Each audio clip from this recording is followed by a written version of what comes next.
040 dari jurusan Matematika dan Ilmu Pengetahuan Alam, program studi Pendidikan Fisika, Fakultas Keguruan dan Ilmu Pendidikan. Saya dari Universitas Tadulako, angkatan 2021. Video kali ini dibuat untuk memenuhi tugas awal percobaan 4, yaitu sonometer. Apa sih sonometer itu? Sonometer adalah alat untuk menunjukkan hubungan antara frekuensi suara yang dihasilkan oleh dawai yang dipetik dan tegangan panjang dan massa persatuan panjang dari dawai. Nah, sonometer terdiri dari sebuah peti kosong yang terbuat dari kayu, yaitu bagian A. Di atas peti terdapat sisir tetap, yaitu bagian B untuk menyokong senar, dan sisir yang dapat digeser-geser, yaitu bagian C, serta beban tetap dengan penggantungnya, yaitu bagian D, untuk mengatur tegangan senar. Bila kawat digetarkan transversal, maka getaran itu dipantulkan pada kedua ujungnya, sehingga terjadi gelombang diam dalam kawat pada kedua ujung, yakni pada sisir-sisir simpul. Bentuk getaran yang paling sederhana adalah bentuk di mana di tengah-tengah terdapat satu perut. Jadi berbentuk suatu separuh gelombang diam. Dalam hal ini, senar menghasilkan nada dasar. Perbedaan gelombang dan getaran. Gelombang merupakan getaran yang merambat melalui medium tertentu yang membawa energi selama perambatannya, atau gelombang bergerak dalam ruangan. Berdasarkan medium perambatannya, gelombang dibagi menjadi dua, yaitu gelombang mekanik dan gelombang elektromagnetik. Berdasarkan arah rambatnya, gelombang terbagi menjadi dua, yaitu gelombang longitudinal dan gelombang transversal. Sedangkan getaran merupakan gerakan bolak-balik pada suatu benda dalam selang waktu tertentu melalui titik kesetimbangan. Getaran ini tidak merambat atau terlokalisasi. Hukum Mersenne. Bunyi hukum Mersenne 1, yaitu sepanjang-panjang jarak tumpuan senar, frekuensi senar semakin rendah.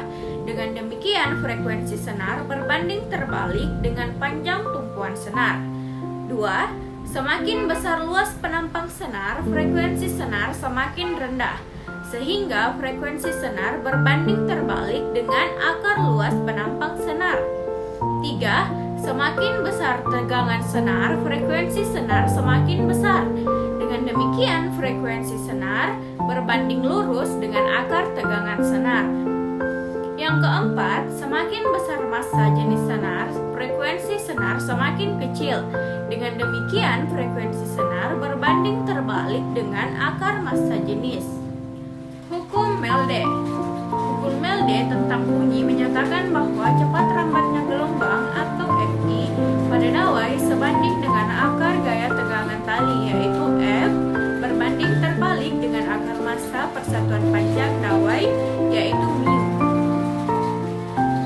Secara umum, untuk menentukan cepat rambat gelombang dawai dapat dituliskan rumus sebagai berikut. Fi sama dengan lambda dikali F. Percobaan Melde menunjukkan bahwa massa beban menghasilkan gaya berat atau tegangan dawai. Tegangan dawai secara matematis dinyatakan sebagai berikut. F sama dengan M dikali G dengan F, yaitu gaya berat, M sama dengan massa benda, dan G sama dengan percepatan gravitasi bumi. Frekuensi gelombang sama dengan frekuensi sumbernya, sedangkan laju gelombang pada dawai ditentukan oleh tegangan kerapatan massa linear dawai. Secara matematik, laju gelombang pada dawai dalam bentuk persamaan sebagai berikut.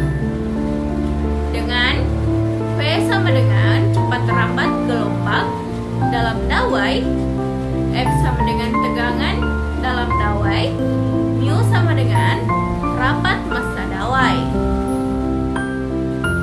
Alat dan bahan praktikum offline. Pertama, 3 buah jenis senar dengan ukuran yang sama.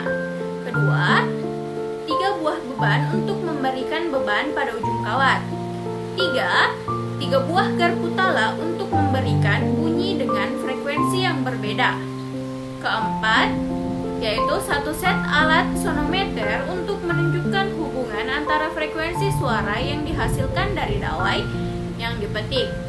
Kelima, penggaris untuk mengukur panjang senar sepanjang 2 cm. Keenam, gunting untuk menggunting senar yang telah diukur. Ketujuh, ada neraca digital untuk menimbang massa senar yang telah digunting. 8. Alat tulis untuk menulis data hasil percobaan. Selanjutnya, alat dan bahan praktikum secara online. Yang pertama yaitu laptop. Laptop untuk menginstal aplikasi Virtual Lab Sonometer. Yang kedua, aplikasi Virtual Lab untuk melakukan percobaan secara online. Yang ketiga, ballpoint untuk mencatat hasil percobaan. Yang keempat, kertas untuk mencatat hasil percobaan. Oke, baik, itulah materi